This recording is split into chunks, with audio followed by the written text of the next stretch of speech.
Good morning, everyone. You awake? The dinner last night was amazing? Yes. Well, thank you so much to Hele for having me here. My name is Rachel Gogel. Thanks for pronouncing my name correctly. You're the best. My pronouns are she, her, and I'm here to talk to you about why I think that good people leaders and managers matter more now than ever before, especially in the design industry. So let's get started. So I first want to actually kick off by aligning on some terms. You may know from experience that the words management and leadership are often used interchangeably. Yes? I don't know. Do people resonate with that? So while there's some overlap between the work that managers and leaders do, there's actually also some significant differences.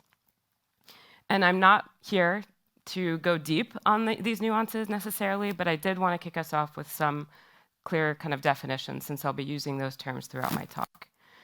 So the key takeaway is that I want you to understand that management is a role, right? So being called a manager is like being called a school teacher, a librarian, a heart surgeon. It's a role, right? But leadership, on the other hand, is actually how you choose to show up. Leadership is the particular skill of being able to guide and influence other people. It's multidimensional, it's actually a creative practice, and leadership skills can be developed at actually any stage in your career. Regardless of your title or level, experience or degree, we, everyone in this room, is a leader. And to be a great manager, one must certainly be a leader. But a leader, on the other hand, doesn't actually need to be a manager. And anyone can exhibit leadership regardless of their role. Most companies assume that once you've reached a certain level in your work, in your practice, that as an individual contributor, so an IC, I'll get to that in a moment if you don't know what it means, you will of course want to move up the ladder by managing people, then teams, then entire organizations. And for some people, that career path makes sense, right? That you would want to grow from an IC into a management position. And for others, that next step isn't quite so clear. So just in case you're hearing this acronym IC for the first time, it's actually a popular term coined by a lot of tech companies. That means someone who is not on a management track within an organization, but instead, they actually manage their own projects and tasks. So what's wonderful about this concept of IC is that you can actually be an IC for your entire career, never once taking on the role of a manager, and you can still be a leader. For example, just think about a cross-functional meeting in which you're the only person in the room who represents your craft or discipline. In this instance, you have the opportunity to be a leader, to lead.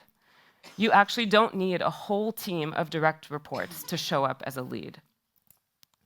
So in our industry, if being an IC means designing impactful solutions largely by yourself and not actually being accountable for direct reports and their individual professional growth paths, then being a manager is about being adaptable and improving the purpose, people, process of your teams to achieve greater collective outcomes.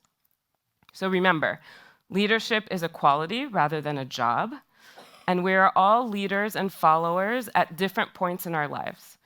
Great managers should cultivate leadership not just in themselves, but also within their teams. So while the role of the manager can be given to someone or taken away, leadership is not something that can be bestowed. It actually must be earned. And people must want to follow you. So in fact, to be an effective leader, you should have a strong sense of who you are as a person and be aware of your abilities to lead not only the company at large, but your peers and your employees too. And a huge part of this journey is about becoming more self-aware, identifying your strengths and weaknesses, and being able to communicate those to others around you so they can complement you accordingly. Trusting yourself can help you build your confidence, allow others to trust you more as a result, and then make the process of decision-making much easier. You could even call this self-leadership. So what's wonderful about the study of leadership style, it's really blossomed over the last decade. There's a ton of resources, podcasts, books. I'm obviously going to speak to you today based on my experience, but there's so much out there, this is just a small sample, that cover everything from people management to feedback to leadership and working styles. Maybe one day I'll have David's book on this slide. To building an emotionally intelligent office. And in the design industry, leaders also have to figure out how to navigate the subjectivity of creativity and craft. So I want to share a little bit more about my personal background and journey in order for you all to understand how these concepts apply in the real world and why I'm personally interested in this topic and why I was so happy when Helle reached out to me to come here and speak with you all.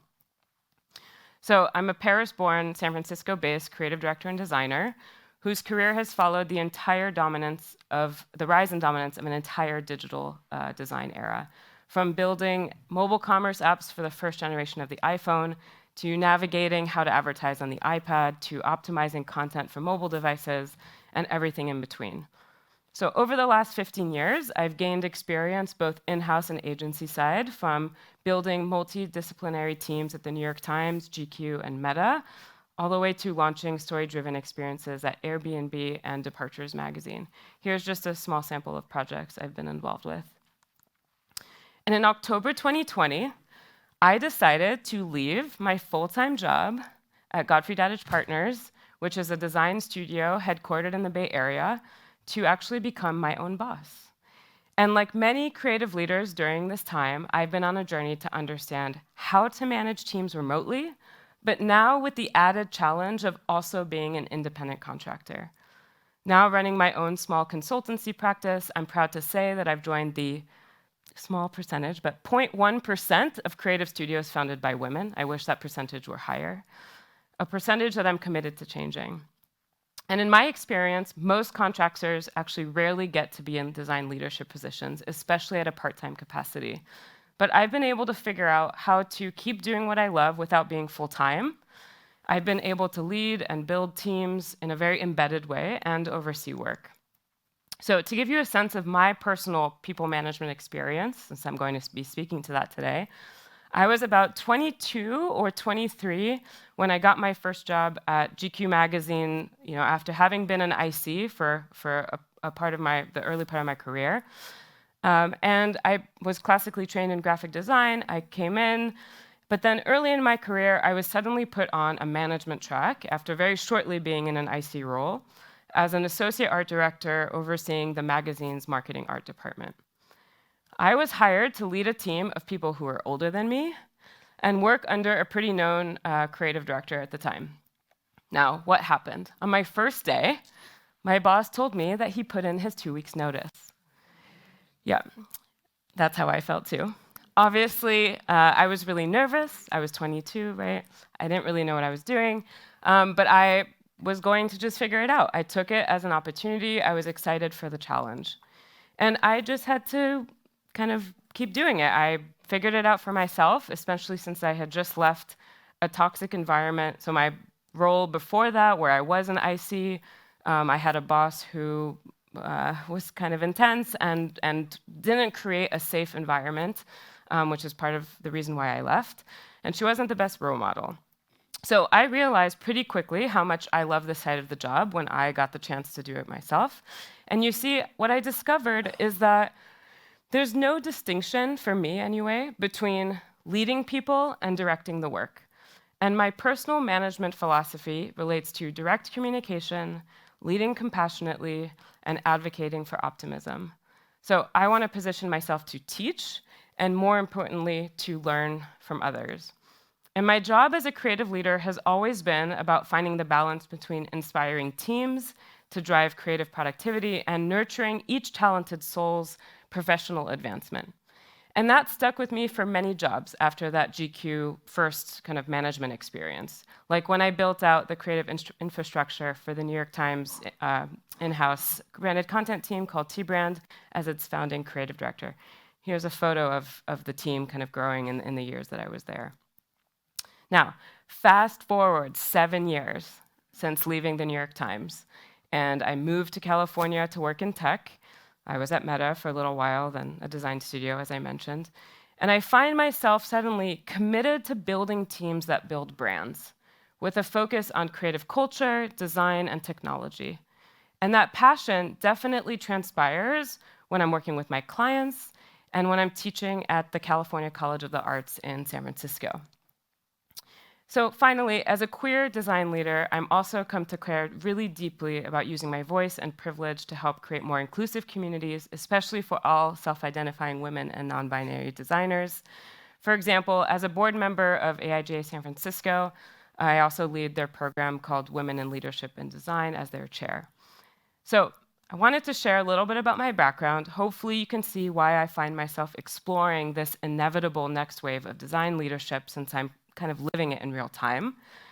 And we're redefining, really, truly, the future of work, and you're all shaping this as we speak. So throughout this talk, I'll be sharing some more personal anecdotes, some research, some actionable steps. We all love some good actionable steps.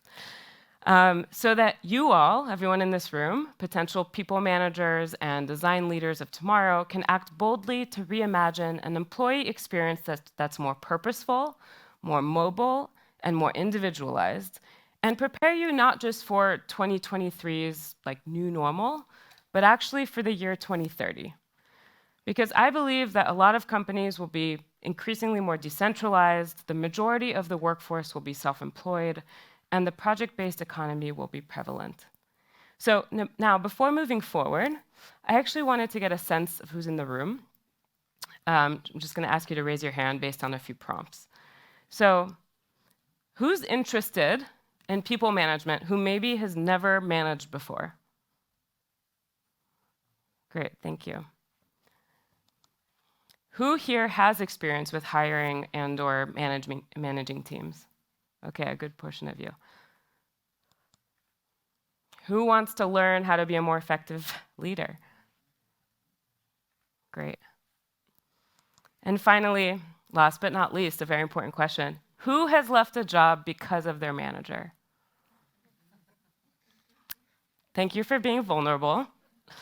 So this last prompt is actually a great transition, because over the last 3 years, and a big reason why I called this talk, Dear Boss, You Need Help, is that I've experienced and observed trends that actually made me quickly realize that what drives engagement at work is actually the same factor now as it was pre-pandemic: an employee's relationship with their manager.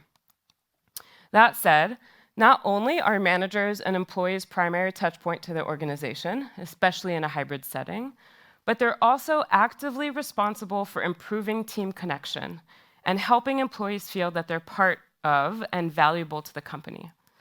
Recent research also shows that reliance on managers over peers has increased substantially in recent years, especially due to the increase in remote cultures. Actually, according to 70% of people who filled out this survey for Female Quotient, their managers had the greatest impact on their mental health, on par with the impact of their partner. And this was more, by the way, than the impact of their doctor and their therapist. The leader had more impact on them. So while people are influenced by everyone around them, obviously, their leaders actually have an outsized impact from other people in their lives. And despite this kind of data, at the end of the day, being forced into remote work actually exacerbated an underlying issue, which is most companies don't provide the necessary tools to foster great or even good people leaders. In fact, according to this poll behind me, more than 50% of managers say they've never received training. And with hybrid work models becoming the new norm, in which fully in-person and remote work are two ends of a fluid spectrum of options, the role of the boss is effectively evolving right now. And organizations will have to acknowledge and recognize the effect on corporate culture. This is even more common in the design sector, I will say, because execution tends to overshadow career development, and burnout is really common. Managers have a critical role in shaping culture and solving employee experience challenges, but it's often a struggle for them for a few reasons. I'll share those with you now.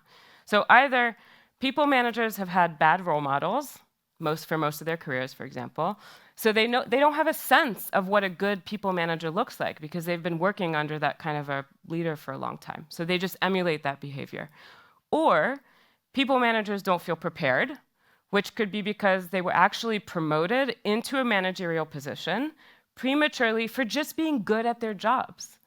When all along, maybe they don't have the skills to actually coach individuals. They're just good at their jobs and they think that that's the only way to grow, which is one of the last reasons. A lot of people really equate growth at a company to people management positions, when all along they just wanted to grow and maybe they could just be a really strong IC. We talked about that term earlier. And that's happening more and more. I don't know too much about the Danish market, but at least in the US, this IC track is emerging as kind of a lateral track for growth. And beyond a manager's responsibility in shaping culture, their expectations have actually risen over the last few years due to the pandemic. So in fact, the shift to remote and hybrid work has made management more challenging. And a majority of HR leaders say their company now expects managers to do more to promote inclusion and support employees' career development and well-being. So I would actually argue that people leaders have never faced more complex challenges, especially now that we expect more from our bosses. Not only do they have to continue making sure that goals are met for the company, but they must also adapt to unprecedented changes in the workplace, daily life, and society. Now, effective people leaders are expected to have both emotional and relational intelligence. They must be more explicit and vulnerable, and they must create a sense of togetherness, even if not physically together. So look at it this way. When people leaders have one group in the office and another group working at home, they have to actually operate two different systems and styles of management, almost embracing multiple leadership styles and personalities. Think about how much work this is, right? I get tired just thinking about it. That's the kind of manager development that has actually become a business necessity at this point. We've learned every individual and every team works differently, so companies need to actually move away from a one-size-fits-all policy. So what's harder for managers today, though, is the fact that global unhappiness and burnout is at an all-time high. And for once, the pandemic isn't actually to blame. No matter which working model your company is embracing, whether you're in person, hybrid, remote, recent research suggests that actually, so for US employees in particular who've returned to the office when some of their peers are still working remotely, they're disappointed. They think the experience is not as great, which shows that there's definitely a lot of work to do. I know a lot of it is evolving in real time. And organizations need to embrace this new world. They need to take employee happiness at heart, design more engaging employee experiences, and more importantly, they actually need to invest in their people leaders. So the common saying of people don't leave bad jobs, they leave bad bosses. Have you heard that saying before? It holds true now more than ever. And managing director and senior partner of BCG, Debbie Lovich here, backs up this idea. She conducted a survey with a few colleagues that suggested that workers who are dissatisfied with their managers are 1.5 times more likely than satisfied workers to feel burned out, twice as likely to leave their job within a year, and 3 times less likely to recommend their current employer as a desirable place to work. Yikes. That's a lot. So that quote highlights just how important great managers are to employee satisfaction and retention.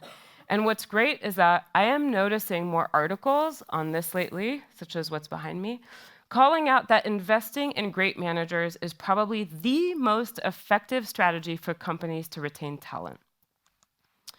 Unfortunately, I can only imagine that a company's leadership development curriculum is probably the first thing that's being deprioritized right now as organizations go through layoffs.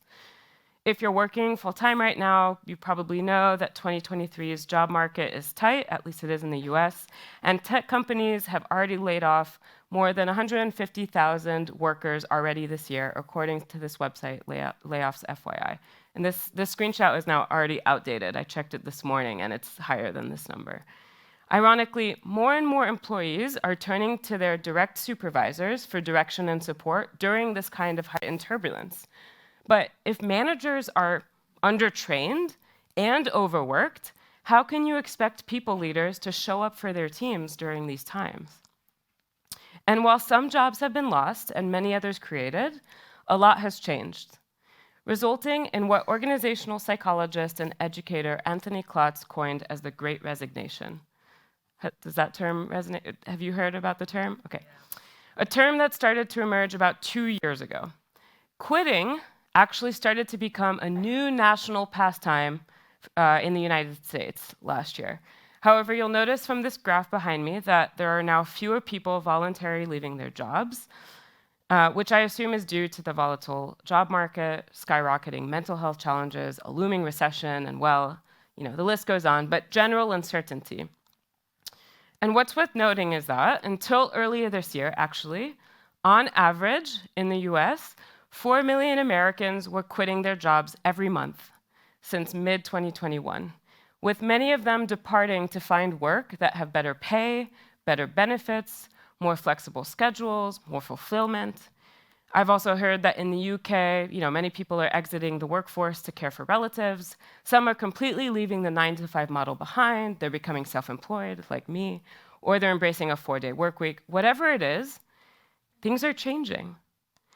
And what's interesting about the graphic that you just saw is that employees say that they want, more pay, better work-life balance, but truly, what they end up acting on or what they end up actually wanting is feeling more valued, feeling more supported, being more respected by their peers, and definitely their manager. So actually, as employees have learned to work differently over the last 3 years, they've been rethinking not only how, when, and where they work, but why they work. And a new relationship between employer and employees has been emerging. Essentially kind of like a new social contract. And it goes even deeper.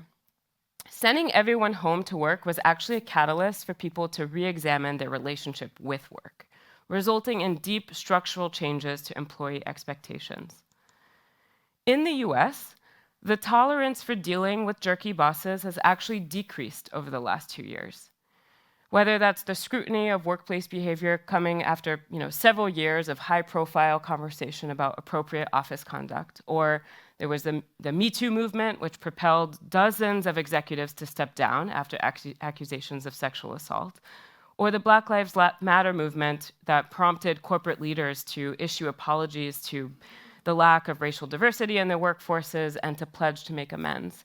And increasingly, people have been questioning the thrum of unpleasantness and accumulation of indignities and gaslighting that they're experiencing and shrugging off as the office deal. That's just part of the job, right?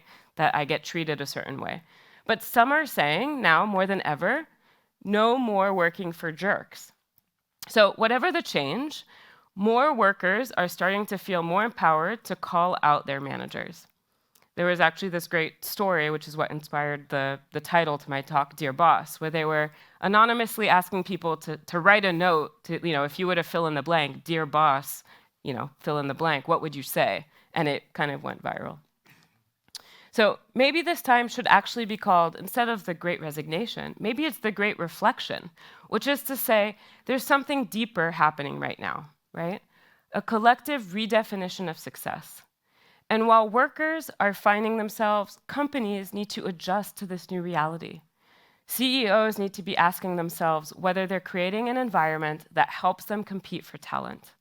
And the last couple of years have really felt like we've witnessed this rebalancing of power between worker and leader. But I know that there's an attitude shift actually happening as we speak. For one, things are changing for those seeking jobs. Because of the volatile market, people are entering the workforce amid inflation, pandemic uncertainty, and layoffs. They're recalibrating to what a dream job looks like. Apparently, this article published earlier this year states that workers simply want stability. That's a big shift, especially if you remember how much value was put on company perks just not that long ago. So for years, companies, especially American ones, have spent money on fun workplace perks in order to attract young talent. But the employee experience is about more than ping pong tables, gourmet meals, on-site doctor visits, dry cleaning services, whatever that may be. And a recent study actually finds that these snazzy office benefits aren't what young workers actually want. Instead, workers younger than 35 place more value on respect. And the research suggests that companies should actually invest more in training leaders to communicate effectively and respectfully and nurture employee well-being, rather than spending money on kitting out offices with trendy new accessories. So now, when many employers are offering the flexibility to work from home, actually, solid communication from your boss or team leader will be even more important than having a cool office. So soft skills, these things that tend to be implicit or taken for granted, those are the things that we need to kind of invest in our leaders and help train them in. And for remote teams, building a cohesive culture can actually be more difficult, obviously. But the idea is that culture is as much designed as it happens organically. So my main takeaway here, when I read all of this, is that company culture comes from the people, not necessarily the physical space that they inhabit. So we talked about the change that we're seeing with workers, but on the company side, what's really interesting for more recent articles is that we're seeing, how much CEOs are wanting to reinsert their authority now that workers are starting to worry about job security again. So they are coming back, they're demanding people to come back into the office. Again, my perspective is mainly on what's happening in the US. But it's really interesting right now to see how they're trying to reinsert their authority. And some companies are even referring to a lot of the recent changes, all of the progress that's been made, where we're asking, for changes from our people leaders. They're basically calling it a pandemic blip. They're zeroing in on worker productivity and cost savings, which is what this article published a month ago in Time suggests. That's behind me. And again, I wish companies really saw the value in investing in people leaders and how much that would affect what's actually going on right now. So the tone of this headline in particular did make me want to speak to the fact that there's unfortunately still somewhat of a widespread presumption that tough bosses get results, and fast, compared with, let's say, gentler leaders, which is rooted in published life stories of successful, mostly white male CEOs. A New York Times piece from 8 years ago highlighted how most people would prefer bosses who are jerks than bosses who are too nice, which they associate with incompetence. The vast majority of findings point to the same conclusion, though. They say bully bosses tend to undermine their own teams, morale and company loyalty plunge, tardiness increases, and sick days are more frequent. And performance and team spirit tend to deteriorate. But if that's the case, why do so many people still favor horrible bosses? So my hypothesis led me to this. I just keep going back to thinking about all the movies or shows that I've seen. Maybe some of these you know, maybe some of these you don't, that portray people managers as bad bosses, that lead through fear, they don't listen, they micromanage, they are not trusting, you often have to manage up. So you can't ignore what's surrounding us, the pop culture archetype of what a boss looks like. So unfortunately, many of us have maybe worked for at least one bad boss. I don't know if that resonates with anyone in the room. Sometimes many of them over the course of our careers. And it's widely known that leaders often play a disproportionate role in shaping toxic cultures, and specifically toxic microcultures on teams. So I ask, where are the movies and the books and the pop culture references that show great people leaders? I don't really see those as much. They're definitely more rare. So all I know is that something has to change soon. Yeah. Just take a glimpse into our collective angst by Googling "my boss is," and autocomplete will actually give you the following. I can't, if I were to read some of these words behind me. So this is a problem, right? Google is essentially filling in the blank for you. So this leads us to the second part of this talk, where I'll share some steps with you or some things that I've learned over my time as a people leader. So I've shared a lot of context, and hopefully I demonstrated the value for investing in your people leaders.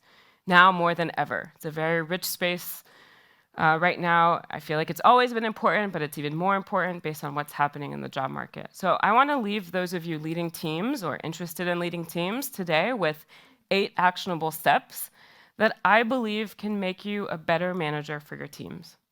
Are you ready? Yeah. All right. The first one, renew your relationships. So for starters, bosses should consider renewing their relationships with every single employee, even those that they've managed for many years, as if they're starting from scratch. No assumptions can be made.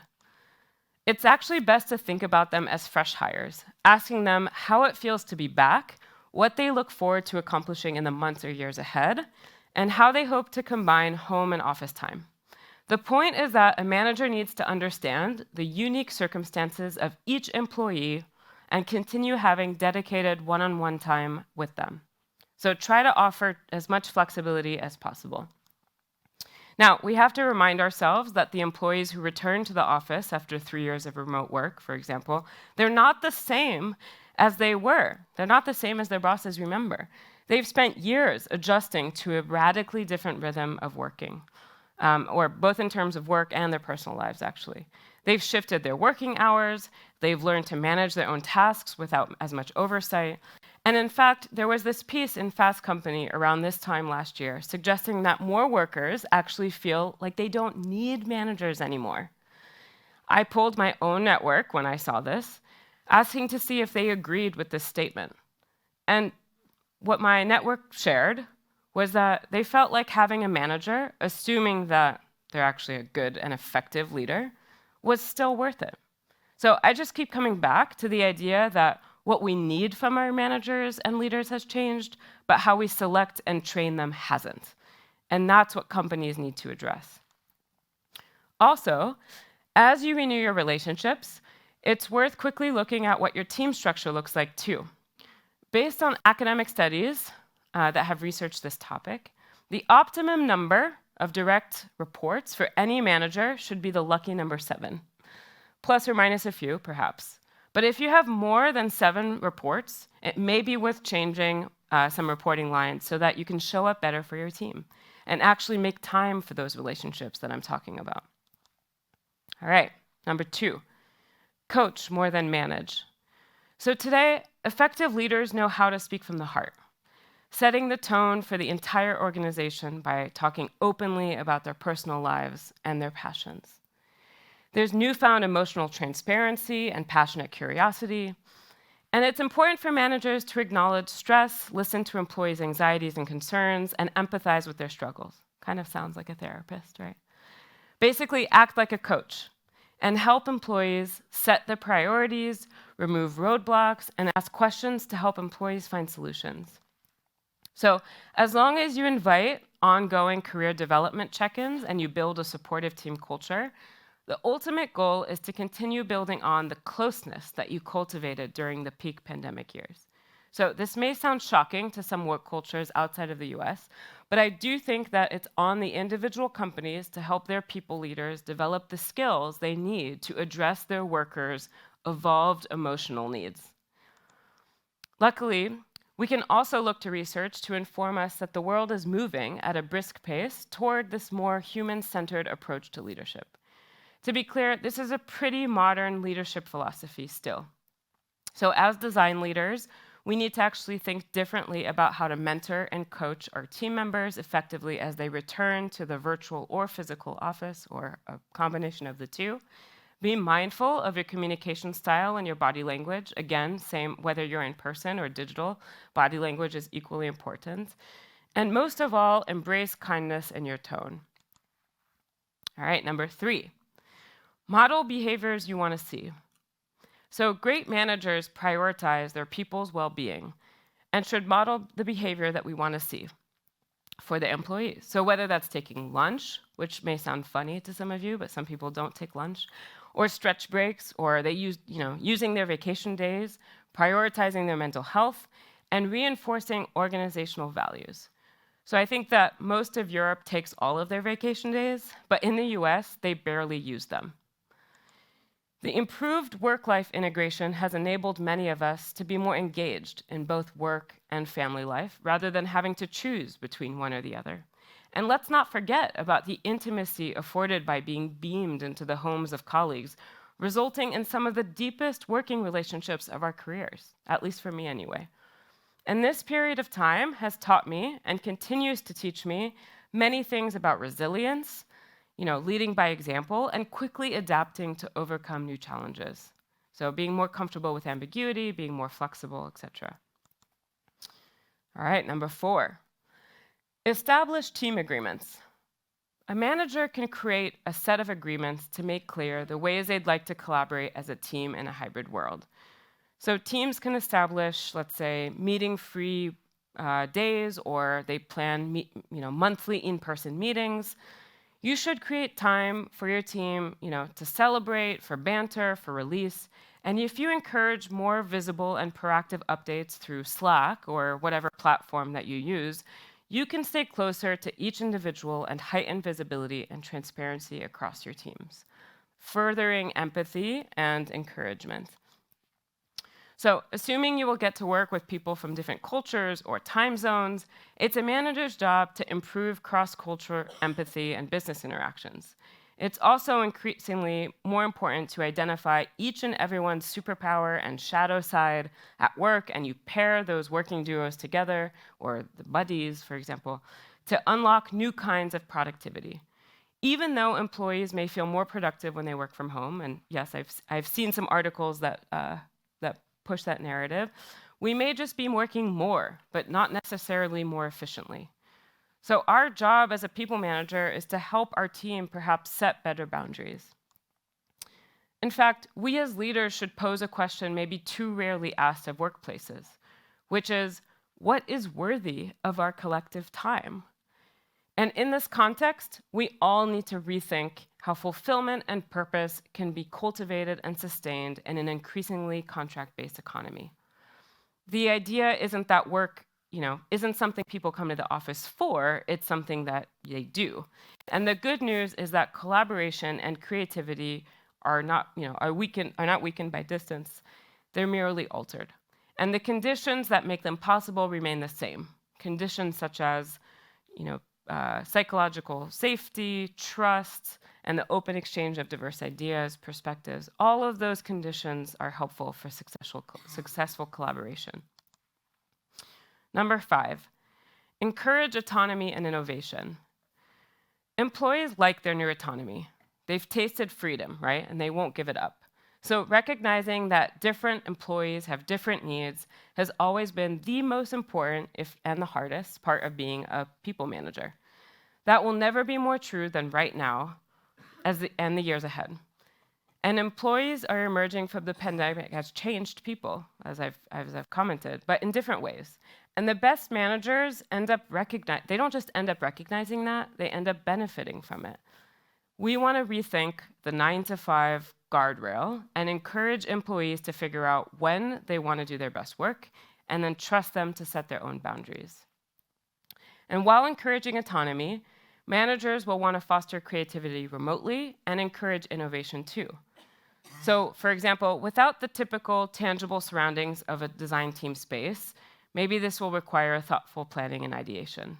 One idea is perhaps you throw a virtual pizza party for a creative speaker series and you get pizzas delivered to everyone at the same time. Or you can leave long blocks of time on the calendar open for collaboration, and everyone sits in the virtual space and shares their screens with music playing in the background. Basically, it's a time to innovate and experiment and see what sticks. As a design leader, you don't just manage the creative process, you actually enable it. Historically, creative leaders tend to be more focused on the execution than the people. And often, some creative-led companies have remained hierarchical, under-resourced, and misunderstood.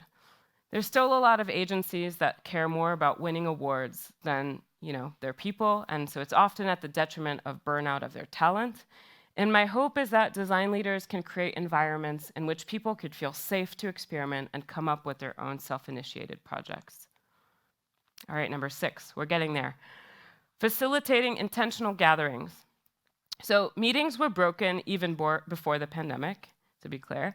Perhaps a company should let employees continue working remotely, but bring them together perhaps a few times a year, focusing those gatherings on forging connections strong enough to sustain far-flung teams. It's a manager's job to reevaluate what is worthy of a meeting, to rethink the purpose of meetings in general, and to help evaluate the tools you have to create human connection.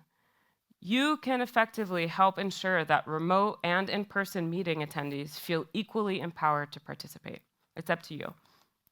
I've heard some people even replace their monthly all-hands staff meetings with, let's say, a pre-recorded video that employees can watch or listen to on their own time, perhaps while they go for a jog or prepare dinner, and if they miss something, they can rewind. The idea is to prioritize asynchronous work and be more mindful of different time zones. The more global companies should be mindful of this, and actually use meetings to be more creative and do something together, rather than just have a meeting to simply share information. Group dynamics exist by definition, and through thoughtful design and facilitation, you, as a leader, as a manager, can shape them. And some companies are even starting to update their expense policies, for example, to really encourage small in-person gatherings to happen so that people can safely interact with their peers again. All right, number 7, our penultimate step. Increase recognition and feedback. So when I was still in the office, if I wanted to thank a colleague for going above and beyond, for example, it was pretty easy for me to treat them to a coffee or lunch, but I've increasingly used a digital payment app, Venmo, since I'm working with a lot of remote teams, to remotely treat people. So some companies have internal tools that focus on employee recognition and encourage interactions between peers through, let's say, public shout-outs or thank yous. And as a manager, it's also good practice to start a spreadsheet, perhaps for each of your reports, where you can keep track of positive feedback, not just negative feedback. The more we look at ways to increase recognition and give praise, the more someone will feel valued, and we can show what success actually looks like. And the same goes for our responsibility as managers to create safe spaces to give and receive constructive feedback, and not just during performance reviews. Now, we learned a lot about feedback yesterday through David, which was great. And with the increased fear from managers of losing valuable employees in today's tight talent market, I like the idea, here's an anecdote, of a stay interview. I know you've maybe heard of an exit interview when you're leaving a job, but what if we introduced stay interviews? A brief individual conversation with your employee aiming at knowing what would make them want to stay and what would actually cause them to leave. This could help organizations nurture manager-employee conversations and reduce the probability that a boss is unaware of their employees' plans, thoughts, and motivation. People tend to always think about feedback as crucial or conversational, but the more active and ongoing it is, the easier it gets. So what if stay interviews were just part of the process? All right, finally, number 8, improving onboarding and HR programs. So hiring well is one thing, but onboarding them properly is another, and perhaps more important. Historically, I've noticed most companies prioritize full-time employees over contractors, but we have to change that. Onboarding someone remotely gives managers a chance to invest in the digital, not just physical, employee experience. So if you're the one being interviewed, maybe give yourself permission to interview your future managers right back. And research is showing that new hires, I mentioned this at the beginning of this talk, that new hires actually lean on their managers even more for remote onboarding. And HR departments are supporting new hires with increased care, resources, and training. So the hope is that for managers, especially in the coming months, they could actually gain more access to HR consultants, maybe to democratize training and professional development. So between layoffs and people quitting, it's important to innovate in this space and really just ask current employees for ideas on how to improve the process. And also, while we're experimenting with new HR programs right now, I would say now more than ever, there's really a lot of urgency to take the necessary actions to advance racial equity on our teams, to lead conversations on sensitive topics and foster engagement instead of retreat. So with more distributed first models, we can really ensure that teams, no matter their employment contract status or location, more accurately reflect the diverse populations that we aim to serve. And I know as designers, we often talk about, the more perspectives on something or solving the problem, the better the outcome. And the hope is to also continue closing the gender gap so that more women and those sitting at those various identity intersections not only find themselves in leadership positions, but also get paid more. That said, it's important to acknowledge that there's still a yawning gap in the sense of belonging at work between white people and people of color. And as leaders, we'll have to be vigilant of bias towards those who do come back to the physical office, as a lot of remote workers that, they have a lot of fear that in a more hybrid office, they're going to be left behind and get fewer promotions if they're not in the physical office. So flexibility actually makes a big difference in inclusion. And millions of immigrants, older workers, mothers, there are so many people that are missing from the labor force right now. And recent studies have shown that BIPOC employees prefer remote work in higher percentages than their white colleagues. A flexible approach is also beneficial for caregivers, geographically remote populations, and immunocompromised and disabled people. So as leaders, we can effectively design and facilitate a more equitable future if we want to. That's the future of management and leadership that I want to be part of and help shape. That's the future of work that we should be getting ready for. So here's a summary of all the 8 steps I just shared with you. A lot of the essential ingredients and points that I've mentioned here today are often not visible. They're invisible skills. They rely a lot on soft skills. And I guarantee, though, that if you invest in these areas, people who rely on and listen to you will notice. And it won't be for nothing. So I'm going to leave you on this quote, which I love, by Jacqueline Novogratz. She's the founder and CEO of a company called Acumen. She said, "What if we measured true success not by the amount of money you have, but by the amount of human energy you unlock, the amount of potential you enable? If that were our metric, our world would be a different place." It's inspired me as a design leader and manager, and I hope it inspires you. All right, we finished.